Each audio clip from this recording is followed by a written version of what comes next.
नमस्कार प्यारे साथियों, आप सभी को मैं तहे दिल से नमस्कार करता हूं। और इस चैनल के माध्यम से मैं आपको बताना चाहता हूं कि एक बहुत लंबे अंतराल तक आप देख पा रहे हैं कि हमारे युवाओं के लिए आर्मी भर्ती का जो पेपर है वो नहीं हो पा रहा है, और एयरफोर्स भर्ती के लिए रिजल्ट रुका हुआ है, नई भर्ती नहीं आ रही है।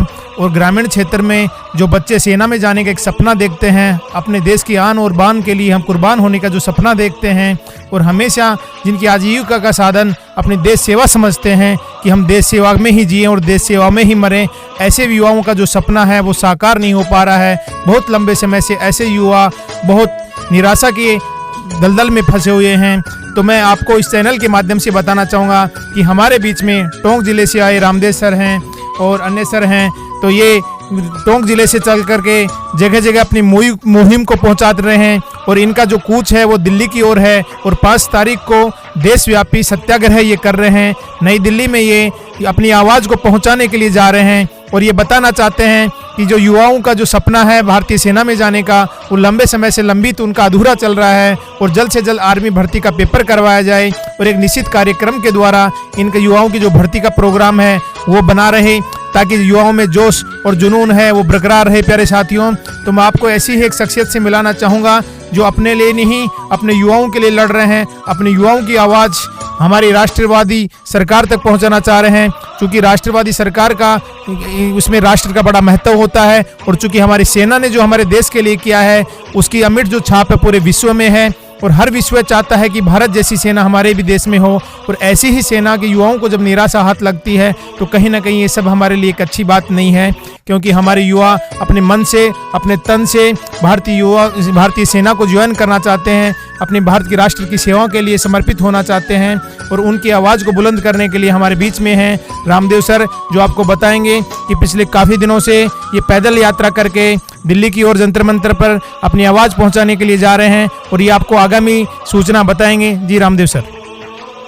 धन्यवाद। जय हिंद साथियों, जैसा कि सर ने बताया, हम 26 तारीख को वहाँ से टोंक मालपुरा से 40 से 50 मेरे बच्चों के साथ में हम पैदल काफिला निकले थे सत्याग्रह करने के लिए दिल्ली में, और हम तब तक वहाँ पे डटे रहेंगे जब तक हमारी मांगे पूरी नहीं होगी।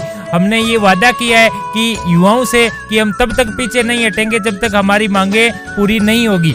और जो हमारी मांगे हैं आर्मी भर्ती को लेकर, त्रिसूत्रीय मांगों को लेकर हमारा काफिला वहाँ से रवाना हुआ था। जैसे पिछले 2 साल से कोरोना की वजह से आर्मी की भर्ती नहीं आ रही है, तो आर्मी की जो भर्ती है, जो नई भर्ती आई है, उसमें युवाओं को 2 साल उम्र में छूट दी जाए। और जो पिछले साल जो फिजिकल हुआ था उसकी अभी तक लिखित परीक्षा नहीं हुई है, तो जल्द से जल्द लिखित परीक्षा की डेट घोषित की जाए।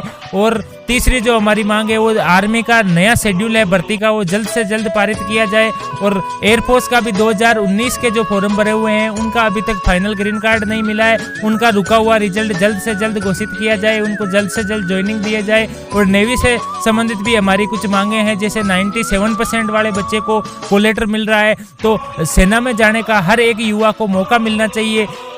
तो इन मांगों को लेके हम जब वहाँ से निकले, तो जब मैं निकला तब अकेला था, और मेरे साथ जुड़े थे सहदेव जी से, सबसे पहले व्यक्ति थे जो मेरे साथ जुड़े। और आज भारत के लगभग सभी डिफेंस एकेडमी संचालक, इंस्टीट्यूट संचालक, कोचिंग संचालक हमारे साथ जुड़ चुके हैं, युवाओं की आवाज़ के साथ जुड़ चुके हैं, और हमें पूर्ण विश्वास है कि हमारी ये मांगे पूरी होगी। आज हमारा जो पैदल काफिला है वो लगभग कोटपुतली के पास पहुँच गया था दोपहर में, और कल से जैसे ही योगेश जी को इस चीज़ का पता चला, वो कल परसों से हमारे संपर्क में, और बराबर हमारी पूरी जानकारी ले रहे हैं। जो भी इनसे व्यवस्थाएं हो रही वो पूरी व्यवस्थाएं कर रहे हैं, और आगे भी इन्होंने पूर्ण विश्वास दिलाया कि आप जब तक दिल्ली पहुंचोगे हमारी तरफ से जो भी सहयोग होगा, आप युवाओं की आवाज़ लेके जा रहे हो, युवाओं के लिए जो सहयोग होगा मैं हमेशा से करता आ रहा हूँ और हमेशा करने को तैयार हूँ। और जैसा कि आपको पता है, अशोका जो इंस्टीट्यूट है कोटपुतली में, वो अशोक नाम ही काफी है, इनका नाम पहले ही भारत भूमि के लिए स्वर्णिम अक्षरों में लिखा जा चुका है। मैं सल्यूट करता हुए से वीर शहीदों को, और जो इस नाम को चला रहे हैं वो भी वैसे ही महान पुरुष है जो इस नाम को आगे बढ़ाते जा रहे हैं।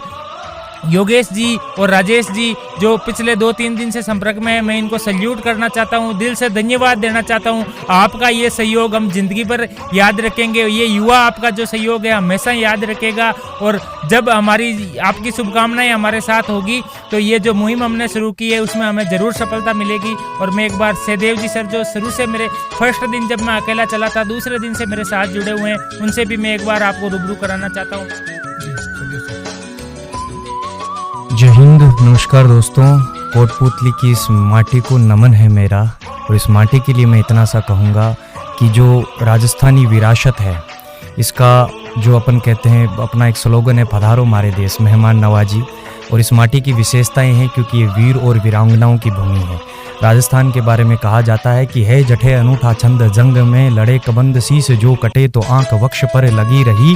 और रुतबे के शिखर ने अंबर से बात करी, साख की जड़ें पताल लोक लग पूगरी। और आण पर जीवे है सदा, बाण पर मर मिटे, कान का देरी रीत नीत तो बनी रही। और राजस्थानी वाणी का नासानी है, जहाँ में कोई सांप के समक्ष जीभ डंक झेलने गई, सांप के समक्ष जीभ डंक झेलने गई। रामदेव सर के नेतृत्व में जो ये पदयात्रा प्रारंभ हुई थी मालपुरा टोंक से, ये कोटपुतली की सरजमी तक पहुंचते पहुंचते ये सत्याग्रह के रूप में बाहर आई है। और योगेश जी भाई साहब और ये अशोका कोचिंग संस्थान पूरे परिवार का मैं आभार ज्ञापित करता हूं कि साहब आप लोग ही इस देश का भविष्य सुरक्षित कर सकते हैं। जैसे आपको विदित होगा कि जो अशोका या अशोक नाम से बड़े भाई साहब जो वीर गति को प्राप्त हुए थे, इन्होंने भारतीय सेना में, एयरफोर्स में इन्होंने अपनी सर्विसेज दी थी। और ये बहुत बड़ी रेस्पॉन्सिबिलिटी है कि इस नाम का जो किरदार है उसको जीवंत रखा जाए और इस नाम की इज़्ज़त, क्योंकि आप लोग बहुत बड़ी जिम्मेदारी लेके चल रहे हैं और इस जिम्मेदारी को आप बहुत ही शानदार तरीके से निभा रहे हैं। तो मैं आपकी इस बात के लिए मैं आपको फिर से एक बार आभार ज्ञापित करना चाहता हूं। दोस्तों, हमारी जो मांगे हैं वो आर्मी को लेके कि जो आर्मी का रिलैक्सेशन एज रिलैक्सेशन है और नई भर्तियों का शेड्यूल और रिटन एग्जामिनेशन की जो लिखित डेट है वो तिथि जल्दी से जल्दी घोषित। जो एयरफोर्स का इनरोलमेंट जो रुका हुआ है वो समय पे सरकार से निवेदन है, प्रार्थना है, कर जोड़ निवेदन है, क्योंकि समर्थवान से याचिका की जाती है और लोकतंत्र में जनसेवक ही अंतिम आधार होता है। तो हमारे जनसेवकों से हमारा ये विनम्र निवेदन है, साहब हमारे बच्चों की मांगे पूरी कर दीजिए। रही बात चाहे एयरफोर्स की हो चाहे नेवी की हो, ये हक है हमारे बच्चों का कि जो 17-18 साल 20 साल का बच्चा है वो देश सेवा करना चाहता है तो उसको अवसर जरूर दिया जाए। धन्यवाद। जय हिंद, जय भारत। जय हिंद दोस्तों, धन्यवाद।